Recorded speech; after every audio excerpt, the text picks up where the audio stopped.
Please join me. We light this chalice to celebrate Unitarian Universalism. This is the church of the open mind. This is the church of the helping hands. This is the church of the loving heart. Together we care for the church and each other.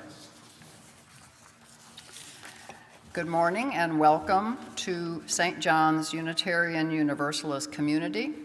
My name is Glasscott and I'm serving as worship associate this morning with Melisa and Rob.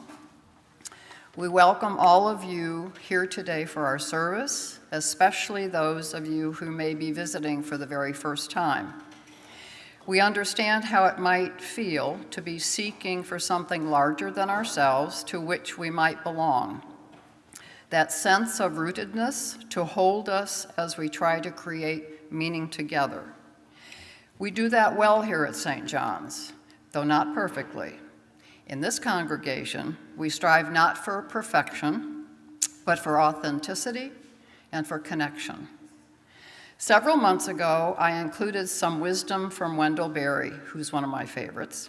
I'd like to offer it again today as you prepare for today's service. He wrote, "We have lived our lives by the assumption that what was good for us would be good for the world. We have been wrong. We must change our lives so that it will be possible to live by the contrary assumption, that what is good for the world will also be good for us. And that requires that we must make the effort to know the world and learn what is good for it." Just a reminder now to please put your cell phones in church mode. And if you would stand, if you are able, please, to join us for hymn number 298, "Wake Now My Senses."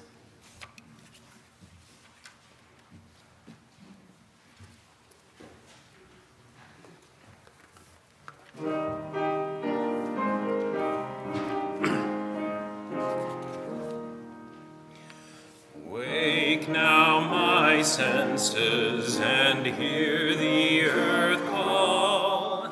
Feel the deep power of being it all.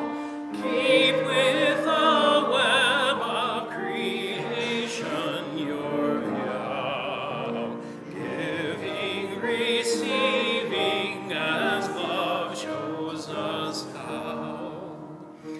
Wake now my reason, reach out to the new. Join with each pilgrim who quests for the true. On earth the beauty and wisdom of time. Thy limit and praise the sublime. Wake now, compassion, give heed to the cry. Voices of suffering fill the wide sky.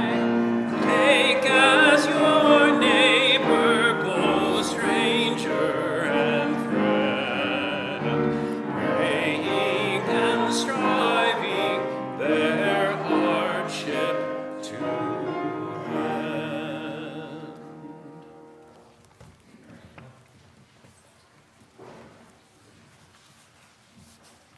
Please join me now in the affirmation.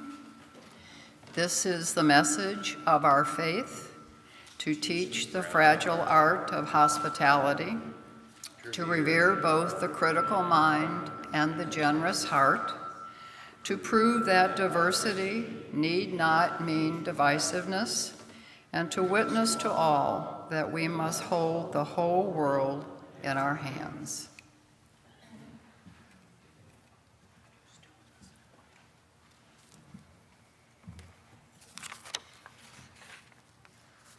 Now is the time for joys and concerns. We place a stone in the sand to represent a joy or sorrow over the last week. If you have something you would like shared from the pulpit, you can leave a note there at the table, or you can text us online, and we will read it from the pulpit.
Will give us our story for all ages this morning.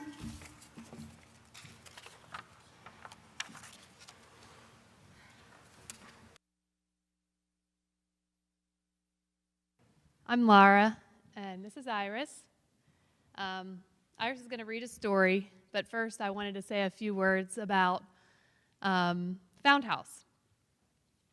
Most of you already know about Found House, that it's an interfaith organization that provides emergency shelter and hospitality.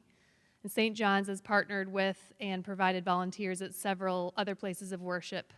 And most of you know also that St. John's is taking the really big step of hosting families here in October, which is really exciting.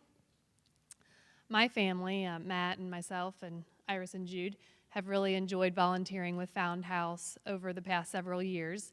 And I think it's a great way to practice what we're preaching here at St. John's, to be welcoming, inclusive, accessible, and to treat others with dignity and respect.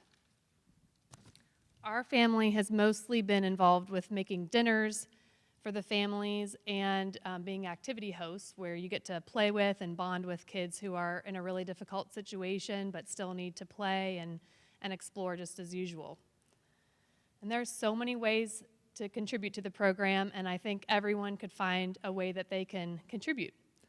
Dinner hosts, activity hosts, and overnight hosts are always needed, but we need help with other things too. We'll need help with transporting cots that the families will sleep on. So if you have a truck or muscles that could help with that task, that'd be great. Or maybe if you like decorating, you could help make welcoming signs on the doors that the families will sleep in. Or maybe you want to help like go through bedding and make sure it's clean and looking good before the families arrive. So we'll need a lot of help, and definitely talk to Wanda or myself about how you think you could contribute. All right, Iris is gonna read a story. Do you want to hold the microphone and I'll hold the book for you? Okay, all right. Last stop on Market Street.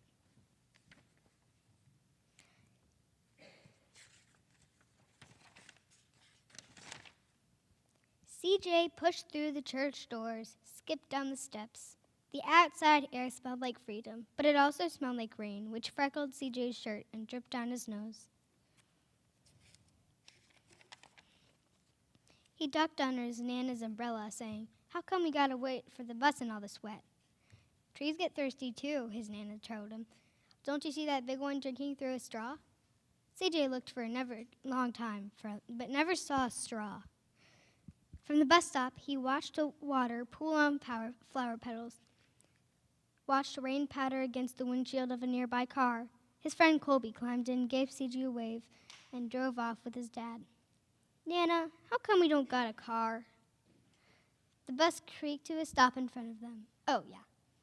Boy, what do we need a car for? We got a bus that breathes fire and old Mr. Dennis who always has a trick for you."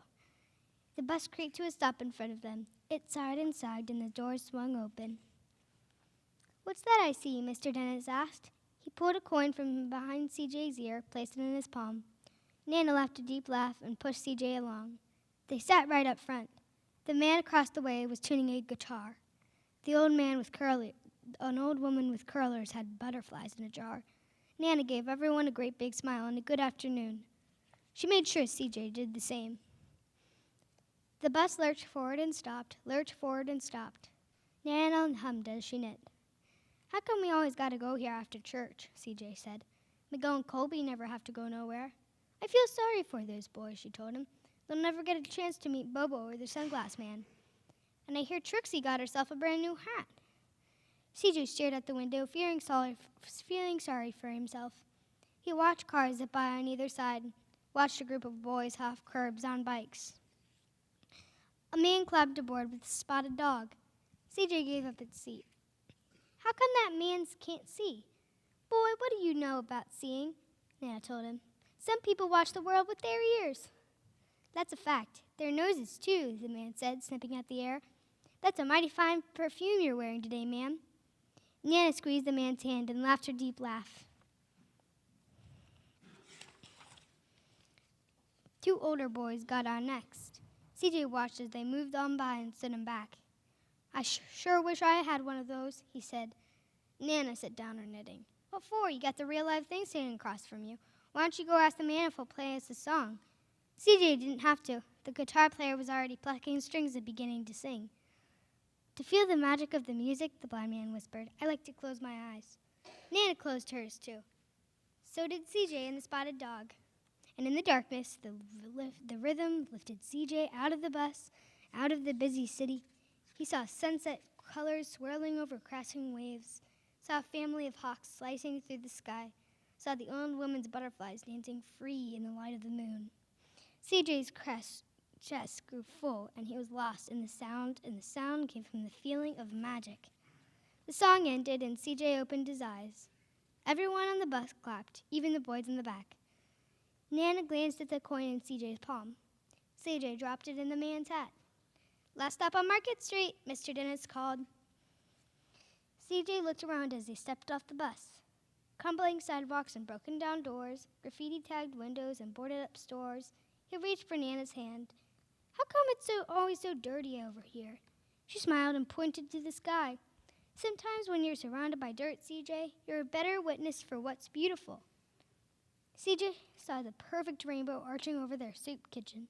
He wondered how his Nana always found beautiful where he never even thought to look. He looked all around them again, at the bus rounding the corner out of sight and the broken street lamps still lit up bright, and the stray cat shadows moving across the wall. We spotted their familiar faces in the window. He said, "I'm glad we came." He thought his Nana might laugh with a deep laugh, but she didn't. She patted him on the head and told him, "Me too, CJ. Now come on."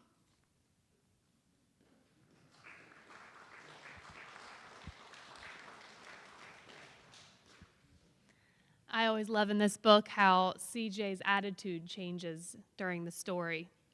In the beginning, he's kind of grouchy, right? He's feeling sorry for himself, grumbling about having to take the bus and not being able to just do what he wants after church. But then by the end, he's ends up having a pretty good attitude. He makes the best of the bus ride, and he bonds with the other passengers on the bus. And in the end, he's glad he came. And I think it's easy for us to get wrapped up in our own stuff, our work, kids, schedules, problems going on. But I think we can all find a way to give our time and energy to the Found House families, and I think we'll be glad we came too.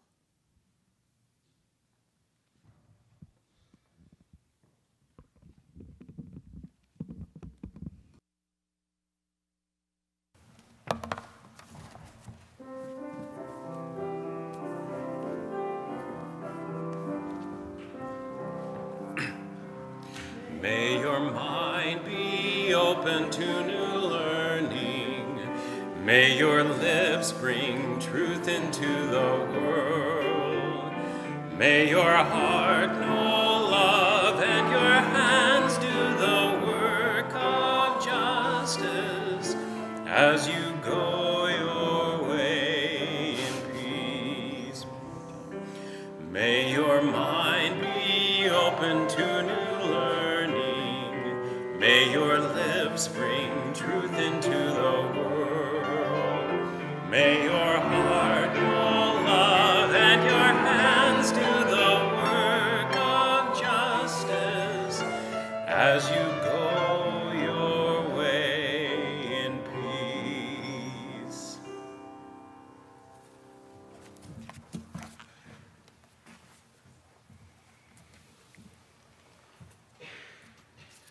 We have one concern this morning. Sharon Loeb is asking for healing thoughts for her nephew Matthew, who lost his young wife after drug addiction. Let's take a moment of peace, of prayer and meditation.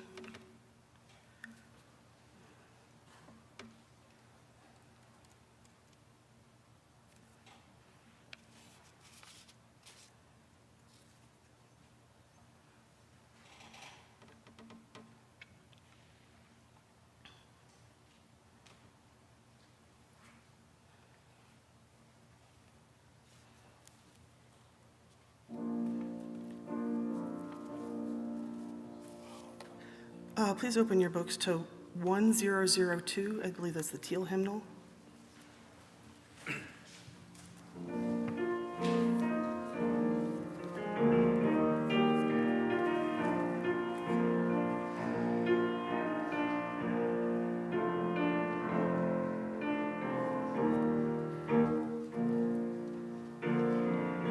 Comfort me, comfort me, comfort me, oh my soul. Comfort me, comfort me, comfort me, oh my soul. Sing with me, sing with me, sing with me, oh my soul. Sing with me, sing with me, sing with me, oh my soul. Speak with me, speak for me, speak for me, oh my soul.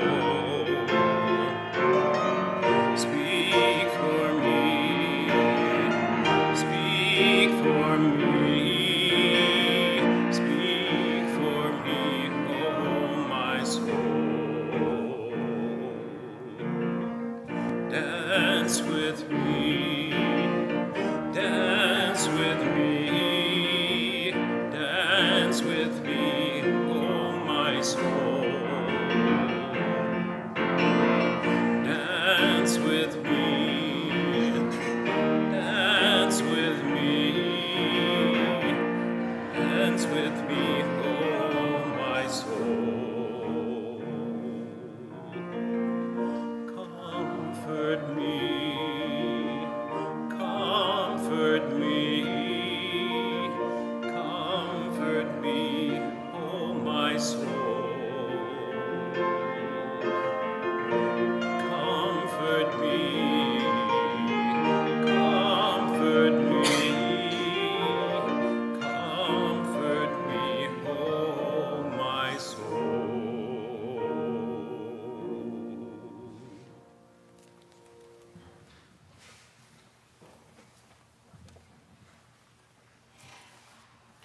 Now is the time for us to collect an offering for the good work of this church.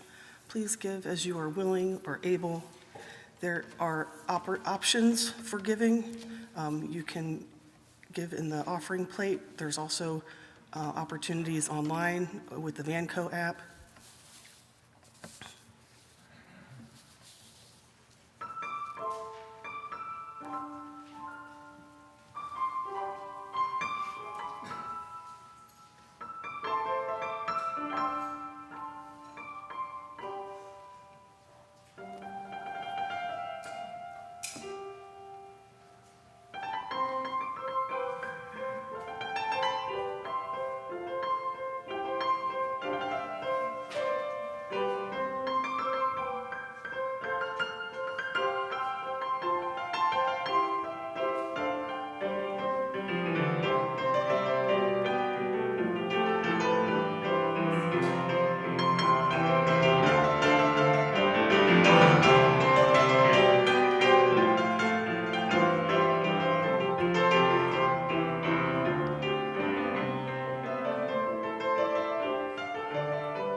Thank you. That was outstanding. Our reading today is called Crushing Systems, and Tamara Thacker will be joining me after I talk about the author, and she will be interpreting for us. The author is Dr. Rebecca Taussig, and I'm not sure I'm pronouncing it right, but I'm going to do the best I can. She's from Kansas City, and she's a writer and a teacher. She runs the Instagram platform @SittingPretty. Her PhD is in creative nonfiction and disability studies from the University of Kansas, and she writes personal essays that participate in the stories being told about disability. And she is the author of a book called Sitting Pretty: The View from My Ordinary Resilient Disabled Body.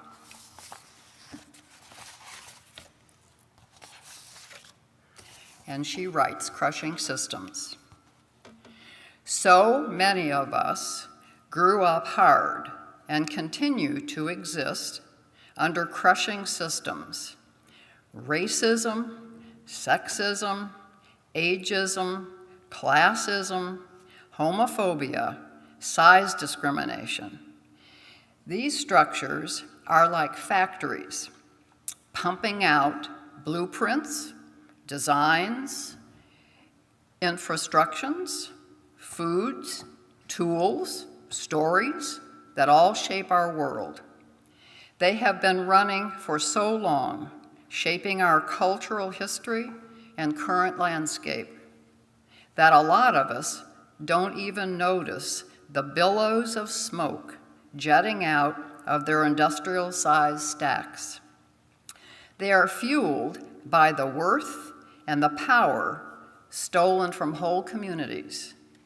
They distort our sense of self, keep us quiet, and make us feel both small and like we are an enormous problem, both invisible and put on display, both a spectacle and swept under the rug.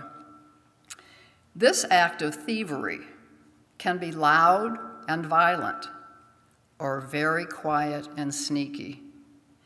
There are ways these oppressive systems overlap, feed off each other, mirror one another, and there are also ways they remain uniquely distinct. Shame seems to be the best-selling product pumped out of all of these crushing systems. Thank you, Tamara.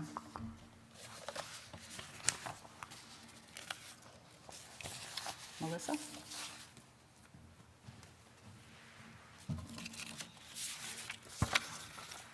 Good morning.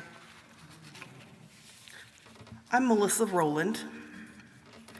I am light-skinned, in my mid-40s. I present as female.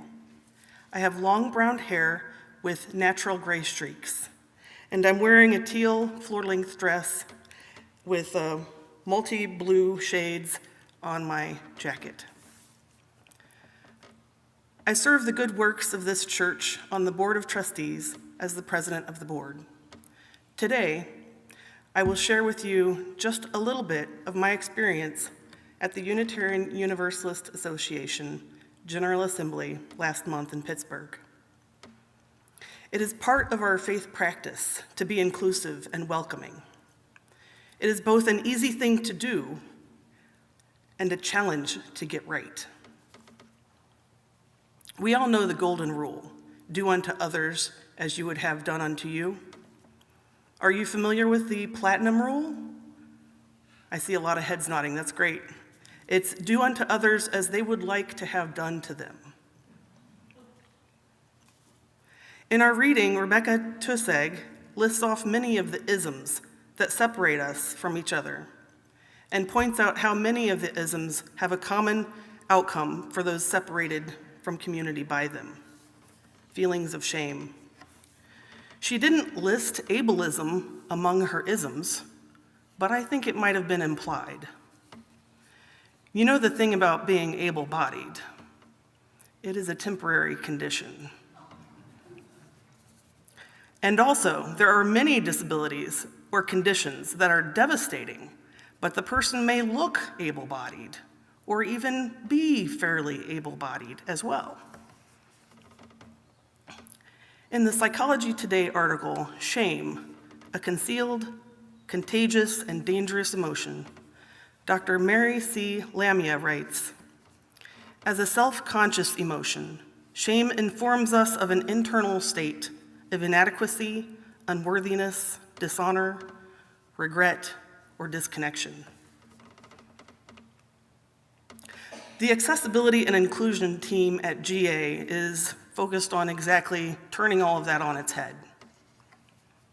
It's focused on honoring each and every person. We come from a perspective of knowing that everyone is worthy of respect, and we do what we can to support their connection to the wider community with whatever supports are needed to make that happen. And when, not if, we fall short of our goal, we have processes to do better next time. Pittsburgh was my second in-person GA, my third if you count the virtual one in between. But this was my first time volunteering, and the accessibility and inclusion team was a great experience. I assisted people with mobility impairments to get scooters, electric wheelchairs, and canes. There were some people who came to me looking for assistance with audio devices. We had large print copies of all the songs for GA in case someone needed them to have words that they could see up close. We assisted the American Sign Language interpreters when they needed to know where they could be helpful. And we kept a logbook of any concerns that were brought to our table so that we could learn to do better next time. Between volunteering, delegate duties, checking out some workshops, sleeping, and eating, I was pretty busy most of the time. I was able to get into the exhibit hall just a couple of times, but I did my best to check out every booth. At one point, in a hurry, as I was heading out of the hall, but chatting to people in the booths along the way, someone put a bracelet on my wrist that I welcomed at the time without knowing much of what it meant.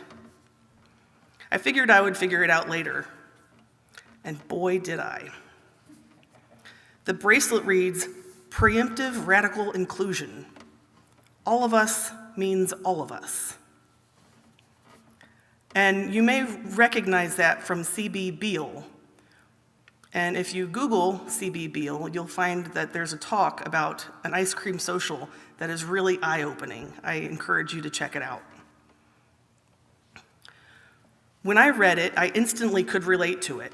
It reminded me of a similar saying known in the mental health consumer community as "nothing about us without us."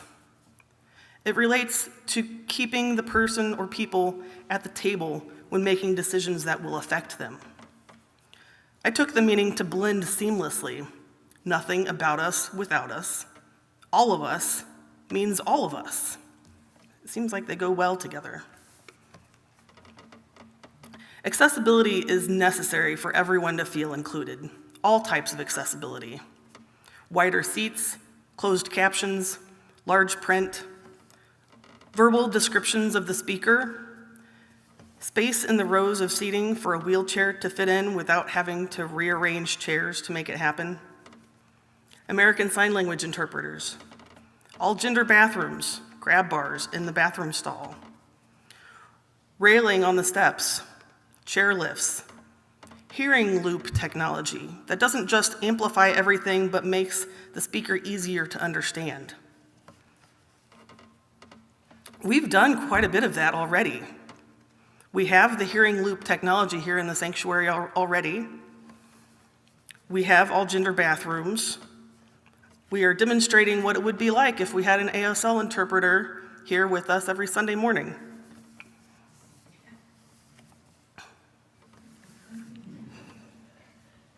It seems, and I wanted to comment outside of my script.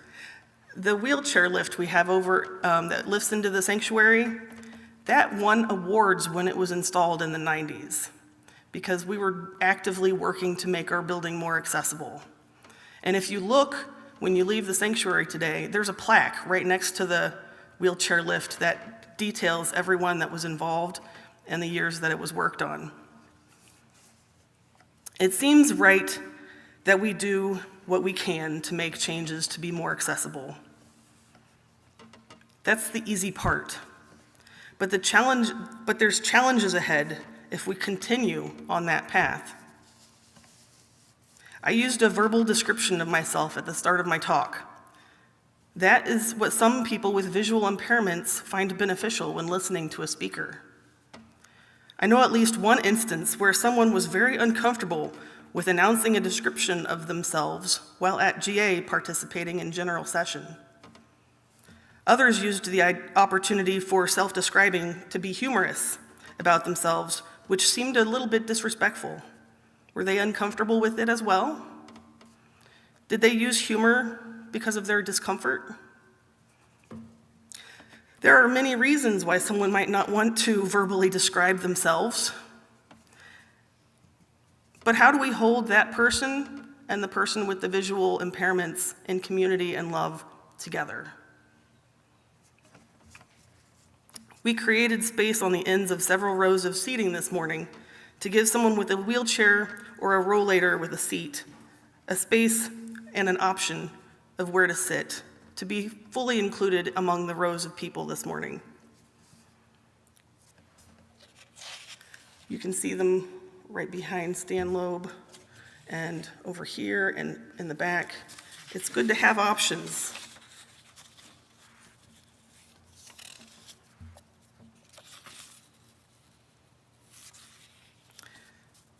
Some people may see the obvious spaces and think that we messed up, that all the rows should be of equal length.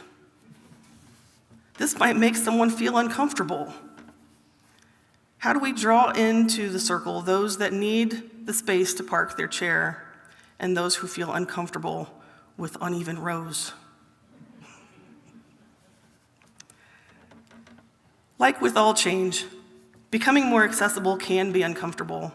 We might not understand the reasons for all the changes right away. But when a member or guest takes the wheelchair lift up into the sanctuary and is able to navigate the room and choose a space to feel included right away, then we see accessibility in action. We've talked about shame, the feeling of shame from inadequacy, unworthiness, and disconnection. And I've listed a great many tangible things that we can do and have done to make our space more accessible. More accessibility offers our members and guests a better feeling when they walk in the door than they might get in a less accessible space. I've also told you that finding our way to more accessibility can be uncomfortable.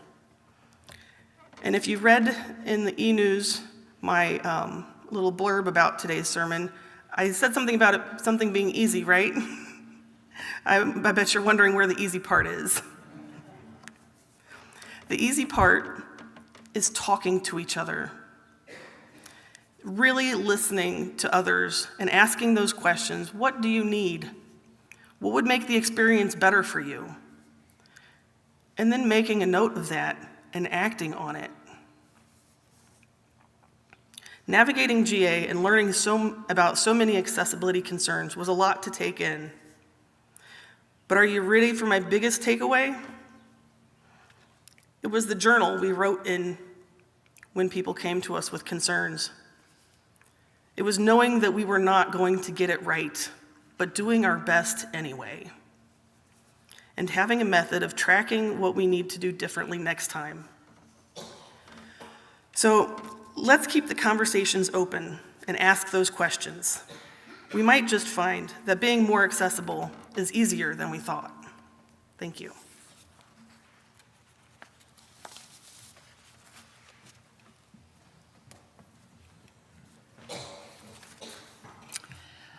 There are a few announcements in your bulletin. I won't read them to you, except I would like to read the third one, and that's about welcoming Reverend Jen. Join us next Sunday, August the 6th, it's 2 weeks, right? 2 weeks. Join us in 2 weeks on August the 6th to welcome Reverend Jen to our St. John's family. Bring a dish to share, and please consider bringing a dish that does not have to be heated. It's just easier. And then half-price books are still on sale. Decluttering giveaway is going on. I see a few items are still left, so make sure you take a look in the coat room. Spirit team, you can read it yourself. They're still looking for members. And the men's group summer potlucks, there are dates there. If you are a member or want to be a member, make sure you check those out. I think those are all the announcements. If you would stand for our last hymn, if you are able. It is number 289, Creative Love, Our Thanks We Give. I'm going to ask Stephen to play through it one time because it was less familiar to me, which maybe you all know it, but I'm going to have him play through it once for us, so go ahead.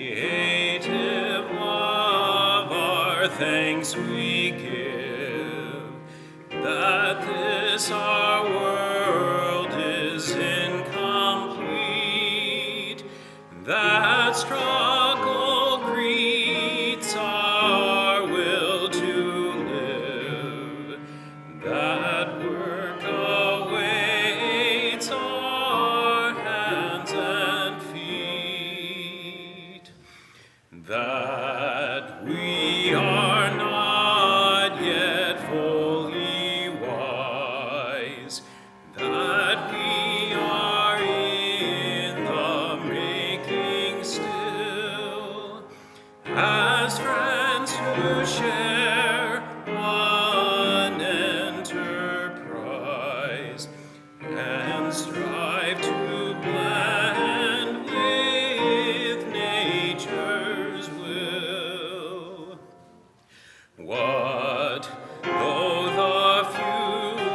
after long delay, and still with faults we daily cope.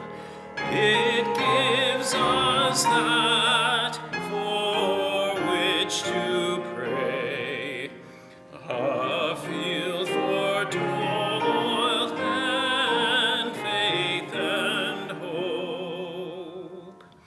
Since what we choose is what we are, and what we love we yet shall be, the goal may ever shine afar, the will to reach it makes us free.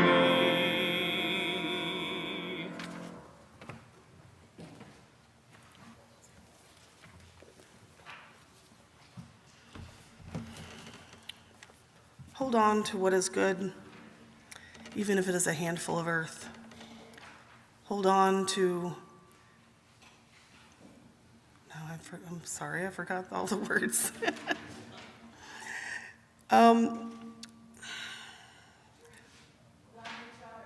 Hold on to each other, even when it is easier letting go. What's the next line, guys? We used to say this every Sunday for years. Hold on to my hand, even when it is easier to let go.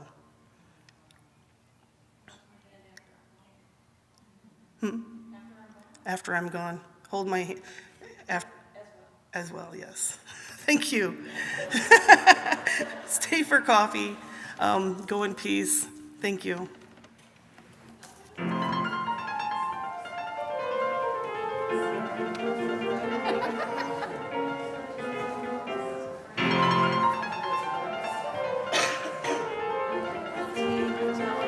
Lovely service, lovely music. We should have called you before that. It's one of my I used to have favorite, it. and I can't. It was a Frank thing. Yeah, it was, yeah. I have the pulled on my wrist tattoos. Oh, I love it. It's one of my favorites. But the only part I always remember is hold on to earth. Even when it, hold on to earth. I don't know, I can't remember. Even the part I remember is this part that I There's a tree, there's some earth, there's us, there's after we're gone. Yes.